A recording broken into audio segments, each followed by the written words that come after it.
Pemirsa, kondisi Pantai Kute juga mendapat kritikan dari wakil rakyat di Kabupaten Badung. Warung gerobak yang berbahan kayu ulin yang tidak terawat dan rusak dinilai memang membuat pantai berpasir putih ini menjadi kumuh.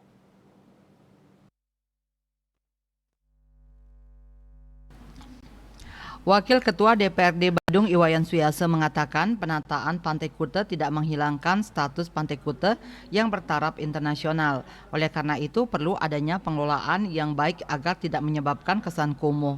Politisi asal Desa Penarungan Mengui ini bersyukur PJ Gubernur Bali mau meninjau langsung kondisi salah satu DTW di Kabupaten Badung tersebut. Terlebih, pengadaan gerobak kreatif itu menghabiskan biaya yang tinggi.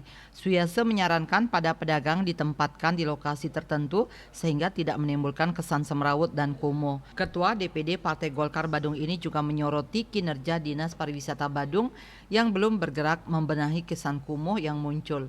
Ini kemudian dapat dilakukan dari hasil studi banding seperti apa destinasi wisata yang bertaraf internasional. Parwate Bali Pos melaporkan.